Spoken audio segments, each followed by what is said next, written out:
The sachet was still there, nestled behind the pillow like always.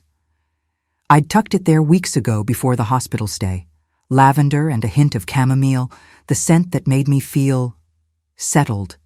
But something felt off the moment I touched the pillow. It wasn't fluffed the way I left it. It held a crease, shallow and recent, like another head had rested there. I reached out without thinking, smoothing the fabric, searching for warmth that wasn't mine. The lavender lingered in the air like a promise I'd made to myself, to always have a place. But promises don't hold shape when the pillow forgets you. My fingers paused mid-gesture. Something in me knew. Someone else had been here. And even though the sachet remained, what it meant had already been undone. The curtains didn't move when I walked in. They hung still and stiff, like pressed shirts that hadn't known a body in years. I stood for a while, staring at the pattern. On the bedspread, too loud, too sharp. It wasn't ours. I sat down slowly at the edge of the bed. The mattress was under me but didn't welcome me. My hand gripped the arm of the chair beside me. I held it like it might say, "It's okay. You belong here." But it didn't. There was no sound, no laughter from the hallway, no television buzz, no scent of dinner warming on the stove. Just the faint lemon of some industrial cleaner clinging to the air. This wasn't a rest. It was absent, dressed up neatly. I opened the dresser gently, like it might bite. Inside, socks, not mine. A shade of pink I never wore, folded neatly, tidy.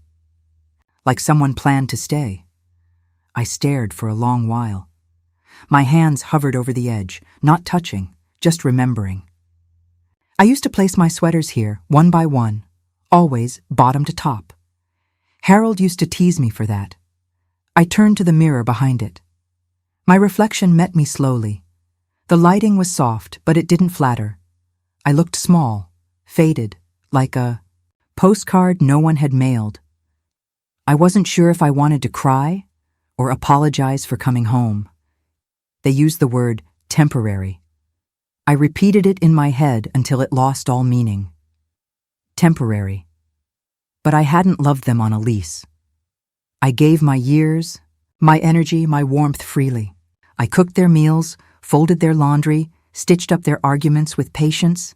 Now even my absence had been loaned out. I whispered into the stale motel air. How does a mother become a stranger? No knock, no warning. Just space. Filled in like I was furniture they'd temporarily moved out. The vending machine buzzed down the hall. I stared at the neon light flickering outside the window. Nothing replied. I could still hear it all. The stairs creaked in my mind. The third, one from the top, always groaned louder. The fridge used to hum just before midnight. Harold said it was our house settling down for the night and the clatter of forks on plates. Laughter around the table. That memory still echoed in my chest, but I was no longer in those sounds. They lived in my memory, but I didn't live in theirs. I closed my eyes and held my breath, hoping, just maybe, the silence would whisper something back, but it didn't. The sunlight used to hit that spot on the table just right. I'd sit with my coffee, half cream, 2 sugars, and warm my hands against the mug like it was the first comfort of the day. I didn't need much back then. Just that slow morning quiet, the hiss of the old radiator, the scent of toast browning in the oven, butter already soft on the counter. From where I sat, I could see the street. Same mailman, same sparrow tapping the window when it thought it saw its reflection. The curtains fluttered a little with the draft, but I never fixed it. That breeze reminded me the house was breathing too. The stairs would creak soon, always. The third step. Then came the soft shuffle of slippered feet, my daughter first, always grumpy until her tea, and then my son dragging his backpack, half asleep, mumbling, "Did you put jelly in it?" "Of course I did," I'd say, every single time. I braided her hair at that table. Once she cried because the part wasn't straight. I redid it in silence, letting her know I'd do it again and again if it meant she felt okay. I didn't know how precious that spot was until years later when no one sat across from me.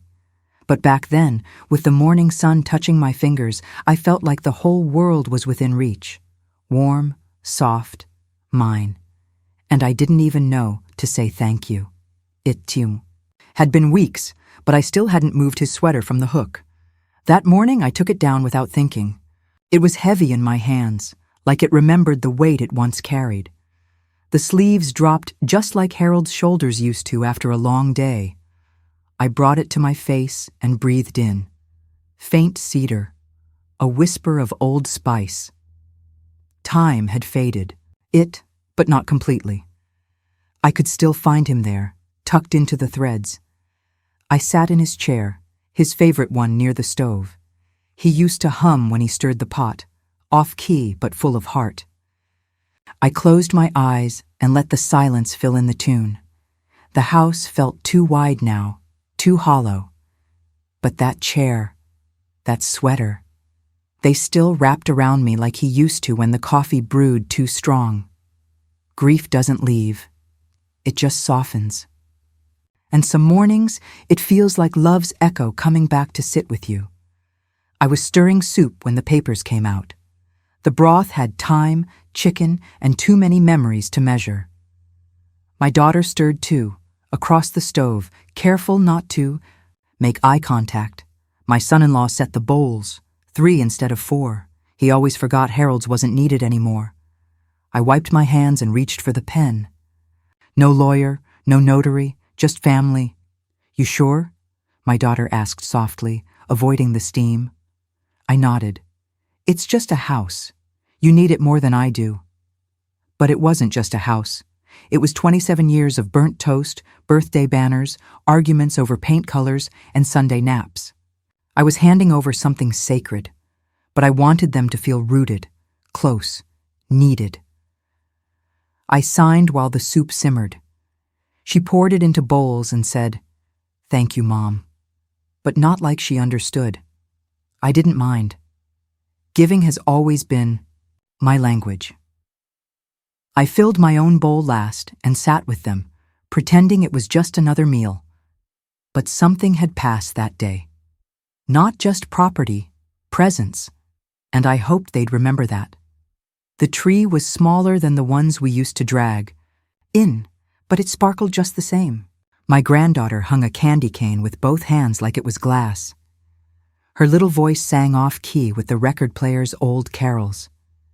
My daughter adjusted the star at the top and smiled.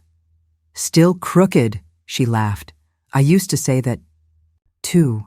The house smelled like cider and gingerbread, fire popping softly. Lights twinkled like they remembered the way we used to do it. Even with just 4 of us, the room felt full. But I noticed something that year. I wasn't in the pictures. I was behind the camera. I wasn't called to help with the lights, just watched, smiled. It didn't hurt, not exactly. But I felt it, a gentle folding into the background. Still, I sipped my cider and laughed when they laughed. I told myself, this is enough. And maybe it was. Even if I'd stopped being the center, I was still part of the glow. He used to hold me tight. My daughter, too, pressing into my shoulder after a hard day. There was a time their hugs lingered. A second more, a sigh, a stillness. Lately they've become quick, light pats, half distracted. "Love you, Mom," tossed over the shoulder. A peck near the cheek, but not on it. I told myself they were busy. Grown, occupied, but a part of me kept reaching for something that wasn't offered anymore. I still made tea for 3. Set out 2 spoons, just in case. Some days they didn't notice. Other days, they were too rushed to stay, and I stood in the kitchen, stirring slowly, letting the steam kiss my face while I wondered when I'd started to feel extra. It wasn't rejection. It was something quieter. A slow stepping back from a stage I used to help build, but I kept the cups ready, just in case. Love used to be loud. It had a sound, plates clinking, stories told across the room, Bedtime songs hummed into darkened hallways. Now it was quiet. Not gone, but assumed. Like a coat you never thank for keeping you warm. I poured their coffee each morning before my own. Not because I had to, but because I always had. No one noticed, no one asked, they loved me, I knew that. But it didn't echo anymore. And I wondered, standing there under the dim kitchen light, if maybe I'd taught them to forget I needed to. By always giving, maybe I made them believe I didn't require anything in return. And that wasn't their fault. It was just what happens when love becomes a habit instead of a conversation. I placed the coffee on the table, sat down quietly, and for the first time in years I asked myself, was this still love? Or just memory in motion? I stepped through the doorway, expecting the familiar hush of my own space, the scent of my sheets, the softness of that pillow I'd slept on for years. But instead, my eyes landed on a suitcase, half open, sitting bold and unbothered on my bed. Not my bed, I realized. Not anymore. The zipper was halfway down, clothes neatly folded inside, lavender leggings, a silk blouse, draped across the corner like it had always belonged there. She stood near the dresser and smiled. "Hi," she said brightly, like I was the guest. My daughter lingered near the hallway, hands awkwardly in her coat pockets. She didn't meet my eyes. I looked around slowly, taking in the details. My quilt folded back, my lamp turned on. My space was lived in by someone who didn't ask. "Is this—" I began. "She's just staying a few days," my daughter cut in, "while we're gone." The woman adjusted a strap on her bag. "I'll try not to be in the way." I nodded slowly, but something inside me slipped, like a loose thread pulled too far. I remember the zipper sound, that soft zzzt as she closed. The suitcase again. It felt louder than grief. The evening light came in soft, slanting across the floor where I once kept my slippers. That's when I saw it, my lavender sachet. Not on the pillow, not in the drawer where I tucked extras, but underfoot near the corner of the bed, crushed and a little torn, the lace frayed. I bent down slowly, knees creaking, breath caught. I picked it up like it might fall apart in my hand. The scent had faded, but I could still trace the calm it used to bring me. That smell always reminded me of my mother, her robe, her bedtime voice. Now, it reminded me of being misplaced. No one said anything. Not the woman flipping through a magazine on the bed. Not my daughter, still standing half inside the hallway. I turned the sachet over, brushing it gently. It was dusty, pressed, forgotten, like me. I stood up, but didn't know where to go. My daughter finally said, "We weren't sure where you kept that." I nodded, holding the fabric a little tighter. "It used to go under my pillow," I said, quietly, but I didn't say the rest. It used to mean this room was mine. She handed me a mug from the cabinet, white ceramic with a rose etched in the side. My mug. I'd sipped from it every morning for years. Earl Grey with honey, a splash of cream. A quiet ritual that started before the sun rose. The rose had a small chip on the rim. I remembered how it got there.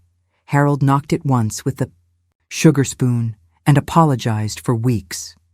My fingers wrapped around it out of habit, but something caught my eye, a sticker on the side, one of those glossy labels. It said guest in small, careful print. I looked up at her. She was smiling again. "Hope you don't mind," she said. "Your daughter said I could use this one." I smiled, but it didn't reach my chest. "Of course," I murmured. "It's just a cup."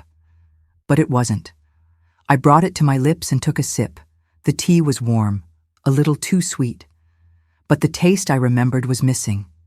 Because comfort doesn't come from temperature, it comes from belonging, and now that cup tasted like a vacancy.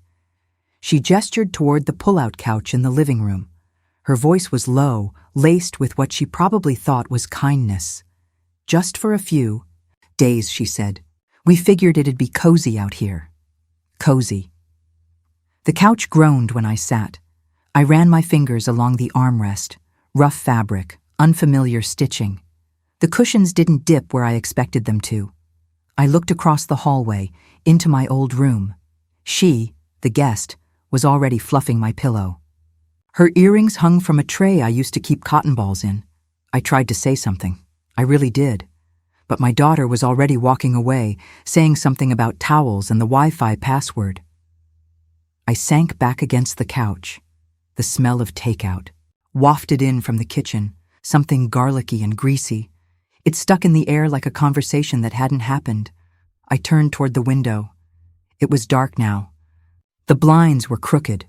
I stared into the shadows and thought of all the baby clothes I folded in that dresser, the notes I'd tucked in lunchboxes, the stories I whispered when they were too afraid to sleep alone. And now I had the couch. Wondered, quietly, bitterly, do memories have an expiration date? Later that night, I sat at the edge of the couch while my daughter packed for their trip. She moved around the house like everything was normal, like she hadn't just turned my room into a spare. "It's just while we're gone," she said. "You'll barely notice." I nodded. She zipped the suitcase and smiled like that solved something. I could smell her perfume, a blend I never liked, too sharp, too citrusy. It clashed with the home. She didn't ask how I felt. She just said, "You'll be fine," like it was a fact. When the door closed behind her, I was left with the sound of the clock ticking on the wall. I sat there in the quiet and realized my timeline had shifted. They used to check in with me. Now I was just around, useful when needed, silent when not. I stood up and walked to the door, pressing my hand to the frame. It was cold. The wind slipped in through the edges. Once, I was the heart of this house. Now I have a spare key left behind. That night, I stretched out on the pull-out. The blanket didn't smell like me. It was washed in whatever detergent they used. Too floral, too foreign. I stared at the ceiling. The old grooves above me like soft cracks in the plastered sky. I counted them like I used to count baby breaths in the nursery. 1, 2, 3, no tears came, just silence, not even a lump in my throat. Just a heavy quiet where words used to live. I wasn't sure what stung more, being replaced or realizing they didn't think I'd mind. Maybe they thought I wouldn't notice. Or worse, that I was used to it by now.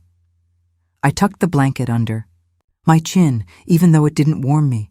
I closed my eyes and tried to remember something that felt like mine. And as I lay there, still and small, I asked myself something I couldn't answer. Where had I put my pride? I stopped in front of the gate, pretending I was just admiring the roses. But really, I was looking for something no one else could see. The wood was weathered, cracked near the hinge, but my fingers knew exactly where to land. Beneath the latch, our initials were still there, H and M, carved in a shaky heart Harold made with his pocket knife on a spring day that smelled just like this one. I ran my hand over it. The paint was chipped, but the memory was smooth. That gate had let in birthday guests, Girl Scouts, neighbors dropping off casseroles, and eventually nurses. It had never let me out like this. I stood there too long, trying not to look like I was loitering in front of my own home. A breeze brought the scent of lilacs from the neighbor's yard, the kind Harold used to clip and tuck into jelly jars for the windowsill. Someone drove past and slowed down just a little, like they weren't sure if I belonged there. I wasn't ready to admit it either, so I stepped back from the gate and kept walking, like a visitor passing through the life I used to live. I counted them as I walked by. 1, 2, 3, 4. 6 blue shutters, still clinging to the sides of the house. Harold put those up himself, said the house looked naked without them. I stood across the street and squinted in the sun, trying to picture the moment.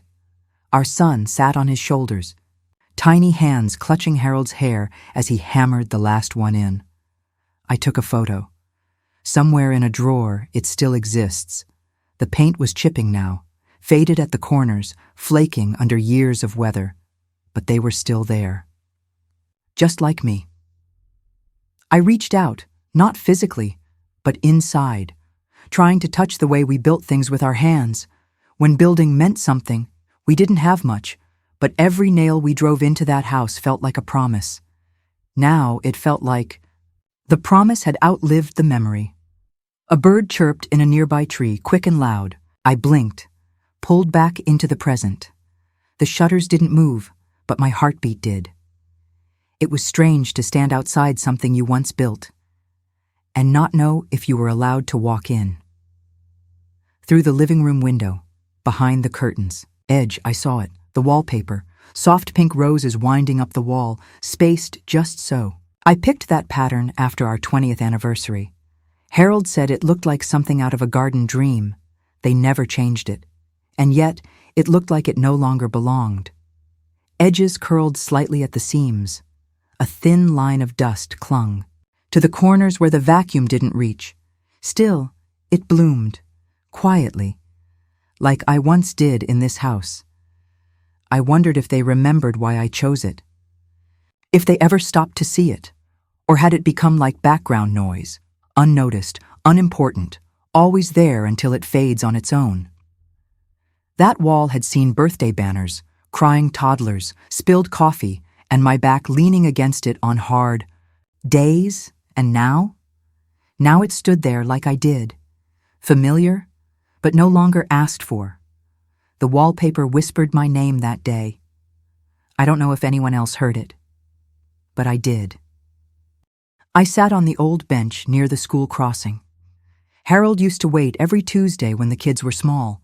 He'd bring peanut butter crackers in his pocket and whistle that off-key tune no one could recognize. I used to tease him about it.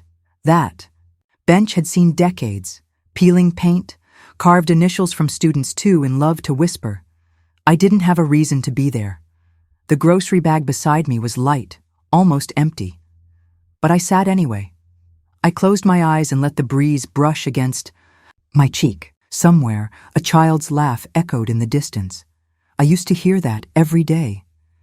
Now the silence pressed against my ears like a soft hand. I didn't wait for a child, or Harold, or even a bus. I was waiting for something in me to come back. Some reminder that I was still rooted, that I still mattered outside the walls of a house that no longer held me. She stood by the window in silence, a robe tied tight at her waist. My mother kept packing, folded shirts, neatly stacked, a small suitcase with stiff metal latches. I was 10, maybe 11.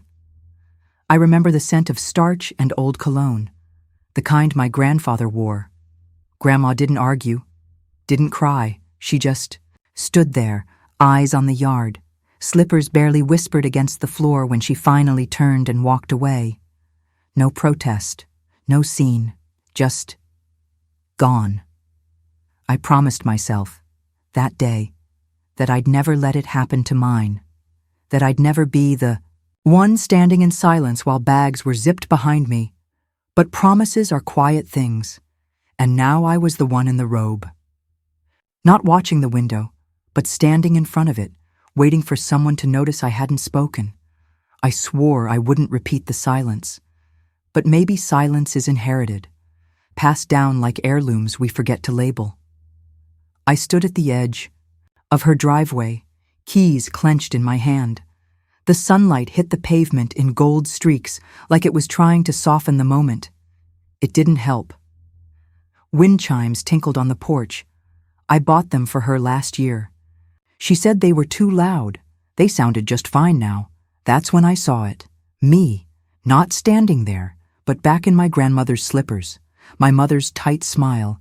I had become the woman I swore I wouldn't become. Quiet, easy to ignore. I thought giving everything meant rewriting the ending. But maybe I handed it down like a recipe with a missing page. Maybe love, when it doesn't protect itself, teaches people to forget you're human. I wasn't angry, just tired and deeply, deeply aware that I had mistaken sacrifice for legacy. Sometimes, I wonder if anyone else has stood where I have, on the outside of a place that once needed you. Have you ever paused in front of your own front door and felt like a stranger to it? Not because they locked you out, but because they stopped opening it with your name on their lips. I'm not sharing this for sympathy. I don't need that. I'm just asking, quietly, as one heart to another. Have you ever felt this way? If so, tell me below. I'm listening. The coffee pot sputtered like it was trying to get my attention. Small angry pops, then a tired hiss. I leaned on the counter and watched the water dance against the stained plastic walls, bubbling up with a smell that landed somewhere between burned beans and old bleach. I reached for the paper cup, already warm, already flimsy. I wrapped a napkin around it, not to keep my hands from burning, but to make it feel like something I was allowed to hold. The motel light overhead flickered again. It had been doing that since I checked in. It blinked like it wanted to speak up, to tell me I didn't belong here. I sipped slowly. The taste didn't matter. It was just heat, just movement. I stood in that kitchenette longer than I needed to, just listening to the final gurgles of the pot. I've made coffee for my daughter every morning since she had her first job. 2 sugars, always stirred with the same silver spoon. No one made this one for me. No one expected me to come home, and that kind of quiet, it doesn't leave easily. I didn't undress that night. I slid under the stiff motel blanket, still in my sweater, socks pulled up tight. The room was cold, but I didn't reach for the thermostat. I just curled tighter. My purse was against my side, zipped, full, heavy. I didn't clutch it out of fear. Not of strangers anyway. I held it because it was mine. The only thing in. The room that remembered me. Inside were my pills, my glasses, my wallet with Harold's faded driver's license picture tucked behind the insurance card. A grocery list I'd written last week still sat folded in the side pocket. That same purse used to carry baby bottles, tissues, tiny dinosaur toys, and Sunday coupons. It once held their lunches, their drawings. Now it held me. I turned onto my side and cradled it like you would a sleeping child or a fragile keepsake. There was something familiar in that weight. Something that reminded me of who I was before I became someone they had to manage. That night, it wasn't a handbag. It was my anchor. The rain came in slowly, like it didn't want to interrupt me. Just soft tapping on the metal railing outside. The window. Steady, quiet, like a rhythm I almost remembered. I sat up in bed, back against the wall, and listened.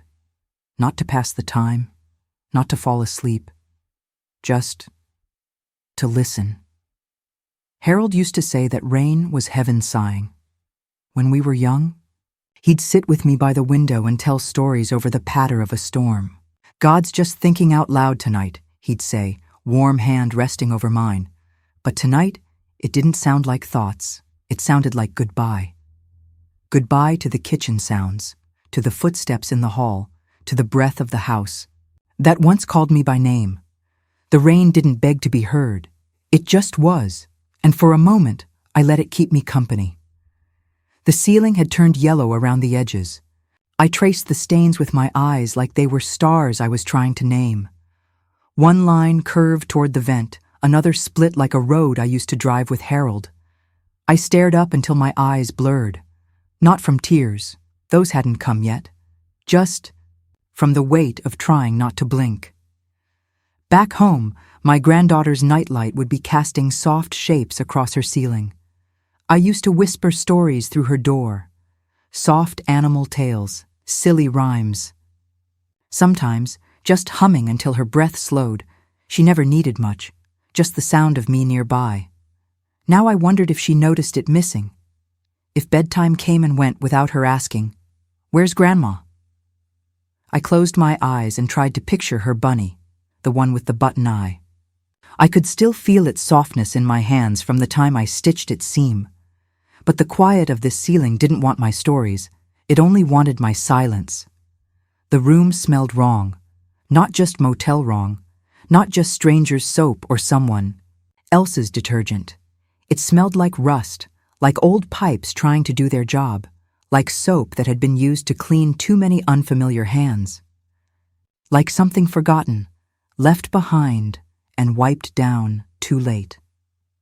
I sat on the edge of the bed, hands folded in my lap, purse still zipped tight at my side. There was nothing wrong with the room. It was clean, functional. The sheets were white, the floor swept. But nothing in it remembered me, and for the first time, even my grief felt foreign, like it didn't belong here either. I wasn't in mourning the way people expect. There was no funeral, no flowers, no eulogies. But something had been lost, something living. I looked around and felt like a visitor in someone else's quiet. And the only thing I carried in was the ache. Even that felt too loud. Grief didn't come with a scream. It didn't break down the door or clutch my chest. It came in like it knew me already. Sat down beside me in the dark, like it had a reservation. I didn't fight it. I didn't cry. I just folded my arms across my chest, holding myself like a coat that barely kept out the cold. The blanket they left in the closet was thin, scratchy. It barely covered my legs, but I tucked it around me anyway, because sometimes even the wrong warmth feels better than none. The wind pressed softly against the window pane, and I closed my eyes and let grief settle in beside me, quiet, familiar, uninvited. I fell asleep that way, zippered up, tucked in, unclaimed. The front desk clerk didn't say much. He just looked at me with those shy eyes and slid the envelope across the counter like it held a secret. A delicate one. Maybe a memory. Maybe something heavier. The envelope was small. Cream-colored. The kind you buy in bulk for holiday cards. But the corner wasn't sealed. It curled slightly, like it had been handled with care. Not torn or forced, just opened by someone who didn't want to hurt it. I reached for it slowly. My fingers trembled, not from age this time, but from the weight of not knowing what was inside. There hadn't been much addressed to me in a long time. Bills, sure, notices, catalogs, but nothing handwritten, nothing just for me. Someone left. "This for you earlier," he said gently. I nodded, afraid my voice might shake if I answered, and I carried it with both hands, like it might slip away before I had the chance to know what it was trying to say. The light from the window hit the page as I opened it. Crayon lines. Purple, orange, a little green that looked like it had been used too hard. It was a drawing, simple, soft, and so painfully detailed. Our porch. 3 steps. The swing Harold put up after his back gave out and he couldn't mow anymore. The chipped flower pot that I kept trying to fix with glue that never held. And there we were, me and her, sitting together, holding mugs. Hers was too big for her hands, but that's how she always liked it. Mine was held close to my chest, just like I always did when the wind got into my bones. She got that right. All of it. I stared at our smiles. Big, too wide, drawn with the kind of joy only children believe in. She remembered. In her world, I hadn't disappeared. I still existed where comfort lived. I hadn't realized I'd become part of her safe place. But she had, and she sent that memory to find me. Folded behind the drawing was a note. Just one line, wobbly letters, uneven spacing. I told Mommy we forgot you. That's all it said. There was no period, no apology. Just pure, innocent truth. I read it again. Slower, letting the words land one at a time. Forgot you. Not left. Not pushed. Just forgotten. The way you forget a coat on a warm day. The way you forget a song you used to hum. Not on purpose, but real.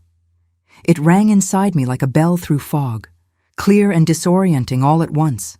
They didn't mean to erase me, they'd simply stopped looking. And I had let silence do the rest. I looked at the drawing again, at her crooked little smile, her stubby fingers wrapped around a mug too big. In her world, I hadn't been erased, just misplaced. She had tucked me into her crayons, her porch scenes, her memory of warmth. And maybe that's all love really needs, to be remembered by someone, somewhere, as the place where they feel safe. I wasn't invisible, not to her. I was still hers. Not a burden. Not a guest, a chapter still being written in purple crayon. I folded the paper slowly, like it might crumble if I moved too fast. The drawing made a soft shh sound as it creased. My hands lingered over the edge, the corner of the note curled upward. Not flat, not pressed, it lifted, like it still wanted to be seen. That corner felt like something small, but certain. A gesture from the universe, a reminder that even the bent things, creased, worn, forgotten, still try to rise. Maybe I could too. I placed the note on the nightstand, and for the first time in a long time, I sat a little taller in my chair. The key was still on my ring, tucked between the pharmacy tag and the grocery store rewards card. I hadn't touched it in weeks, but it hadn't forgotten me. I stood on the porch where I once shelled peas with Harold, where birthday balloons had dangled from railings, where muddy boots once lined up in a row. The spring breeze moved through the hydrangeas. I watched a petal fall, soft and slow, landing near my foot. I turned the key over in my palm. It felt smaller now, cooler, but it still fit. I didn't knock in anger. I knocked in truth. The wood gave beneath my knuckles with a soft thump-thump. I waited, not for permission, for recognition. This wasn't a protest. This was a reminder. I wasn't coming back to reclaim a room. I was coming back to remember who I had always been. The door creaked. My spine stayed straight. My voice stayed inside me. And for the first time in a long while, I didn't feel like the one who owed an explanation. She opened the door with the kind of startled look you give a stranger. I suppose in her eyes, that's what I was. Young. Hair pinned back in a way that said, temporary stay. She was holding a dish towel, probably drying something that once belonged in my cupboard. Hi, she said, cautious. I didn't smile. I didn't frown. I just straightened up and met her eyes. I'm the woman who used to live here, I said softly. This used to be mine. There was a pause, a flicker of something, apology maybe, or realization. She stepped aside without a word. I walked, in slowly, heart calm but deliberate. The floors didn't creak under her weight like they did under mine. The pictures had changed. The scent of lemon cleaner replaced the lavender I used to spray every Sunday afternoon. She wasn't cruel, just misplaced.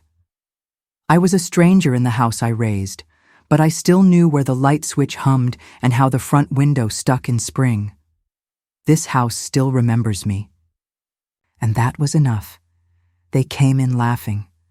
I heard the car before the door opened, that low slam of the trunk, the shuffle of sandals on concrete, the scent of sunscreen and airplane peanuts drifted in before they did. Mom?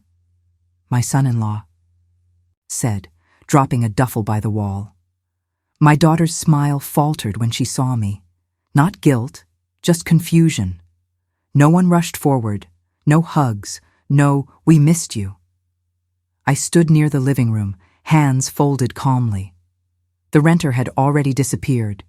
Into the guest room, my room, they looked sun-kissed and fed, relaxed in the way people do when they haven't been carrying anything too heavy. I didn't know you'd be here, she said finally. I nodded. I know. The silence that followed was sharper than any greeting. They smelled like beaches and airports. I smelled like laundry detergent and waiting. I stood still and waited. Not for an apology, but for them to catch up to the reality I already knew. I sat at the kitchen table. Mine, the one I scrubbed every week with lemon and salt until the wood glowed. Now it was too clean, sanitized, cold. They sat across from me, still in their travel clothes, looking unsure. I didn't raise my voice. Just my story. I gave you this house so you'd always feel rooted. I didn't ask for rent or rules. I just wanted to still be part of it. My daughter shifted. My son-in-law looked down at his hands. I changed your diapers on that couch, I continued. Made birthday cakes while sick with the flu. Helped you through every job interview, every scraped knee, every lonely Tuesday. My voice never cracked. It stayed steady. I didn't need much. A space, a chair, a mug that didn't say guest. I paused. I'm not angry, I said. I'm heartbroken, and I let that land, not as guilty. But it's true, because they needed to hear what love sounds like when it has nowhere else to go. I don't remember when I first said it. Maybe it was when Harold died. Maybe it was when I handed them the deed. You said you'd take care of me, I said now softly. It echoed, not through the room, but through the years. My daughter blinked. My son-in-law opened his mouth, then shut it again. We didn't mean it like that, she whispered. I nodded once. Then I looked at her. That's the problem, I said. You didn't mean it at all. The words sat between us, heavy, whole. And for the first time, I didn't take them back. I didn't soften the blow with a smile. I let them stay where they belonged. I didn't ask for the dresser back. I didn't ask for the room or the window, or the lavender sachet that ended up on the floor. I asked for my place, not as a burden, as a root. This house has my fingerprints in the grout, I said, looking around the kitchen. My laughter in the walls. My voice in the hallway when you were sick. They listened. Still. I didn't raise this home to be erased. I raised it to hold us together. I pressed my hand against the table. I am not in storage. I am legacy. And they heard it. Because I didn't just want them to remember, I wanted them to feel it. In their bones. No one cried. There were no grand apologies, just stillness. A nod from my son-in-law. A glance downward from my daughter. Then, her hand reached across the table, slow, unsure, but willing. I let her take mine. Something shifted, not loudly, but deeply. They didn't fall apart, and I didn't need them to. I only needed them to remember that I was never asking for. More than what I already gave. Evening shadows stretched across the floor. A bird chirped outside, and in that quiet, something like respect returned. Not perfectly, but enough. She didn't say, I'm sorry. Not that morning, not ever, really. But the kettle was already hissing when I walked into the kitchen. The blinds split the sunlight into gentle strips, warming the counters like old familiarity. She didn't look at me when she placed the mug on the table. She just set it down, carefully like it mattered, and walked back to the stove. It was mine. The rose-etched one. No guest label this time, no mismatched replacement. Steam rose in soft spirals, chamomile, my favorite. I sat, didn't speak. Just wrapped my fingers around the ceramic and let the warmth settle into my palms. It was the first thing that had felt right in weeks. She didn't offer words. She didn't need to. Sometimes the apology isn't the point. Sometimes love returns in the steam above a cup, and that's enough to begin again. She didn't make a sound when she laid the blanket across my knees. No announcement, no explanation. Just a quiet gesture, as if she were tucking in something more fragile than she could name. I recognized the pattern. Light blue squares, a frayed edge on one side. I hadn't seen it in years, but I knew that smell, faint cedar, just like the chest I gave her when she left for college, the one that held her baby clothes, old journals, and a photo of Harold tucked inside a sock. I didn't ask where the blanket had been. I didn't need to. I pulled it closer. It fit. Outside, the porch boards were warming beneath the sun. A sparrow chirped somewhere behind the wind chimes. We didn't speak. We didn't need to. Some forgiveness lives in words. But this one lived in touch, in care, in the soft weight of a blanket that said, "I remember." She didn't ask. She just came to me, book in hand, eyes wide like they always get when she's hoping the answer is yes. She climbed up beside me on the porch swing, curled right into the crook of my elbow, and opened the pages like it was the most natural thing in the world. I hadn't read to her in weeks, not since I was across the hall, not since I wasn't there. But now, she was here. And so was I. Her head rested where her mother's used to, right on the soft part between shoulder and heart. I started to read, my voice slow, steady. The sun spilled golden light across the railing. The breeze carried the scent of grass and something sweet from the neighbor's yard. She turned the page before I finished. "You missed a word," she giggled. "I was testing." "You," I whispered back. She smiled, and in that moment, I wasn't a burden. I wasn't a memory. I was her reader, her rhythm, her home, and that made me real again. The sauce had just started to bubble when she came into the kitchen. Hair pulled back, eyes curious. I held out the wooden spoon. "We only stir clockwise," I said. She looked up, grinning. "Why?" "Because that's how the stories stay in." She laughed. But she stirred just like I showed her. The tomatoes simmered. The basil wilted into velvet. The kitchen smelled like it used to. Spices, flour, warmth.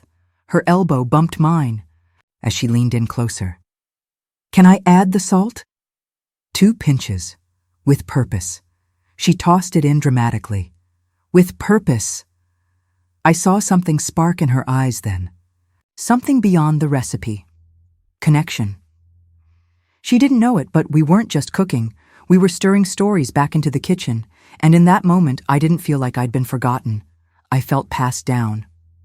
I sit on the porch every evening now. Same chair, same creak. The wood still remembers the way I rock, slow and even. The blankets across my lap.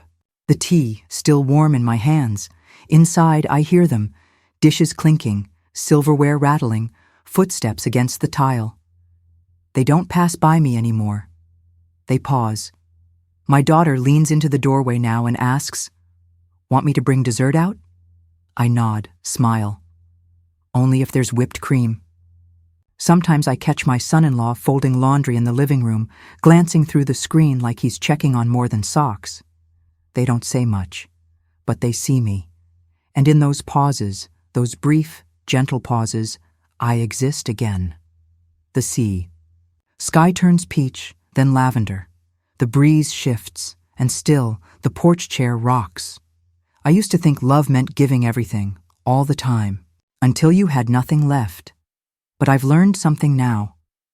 Love isn't just in the giving, it's in the teaching. I show her how to measure flour with her hands, lightly, like holding a breath. I show her how to listen when someone talks. Not just hear, listen. And when we sit together, side by side, I remind her that people are not chores. They are stories. They are the warmth behind every corner. I am not gone. I am being lived. Every time she stirs clockwise, every time she places a mug gently beside someone who's hurting. That's how love remembers, and that's how I will be remembered. Thank you for sitting with me through this one. It tugged at some quiet corners of my heart. If you're 50 or wiser, would you share your age and where you're watching from in the comments? I'd really love to know. There's so much life in your stories too, and if you'd like to join me again, just subscribe. There's always a porch light on here, and a seat with your name on it.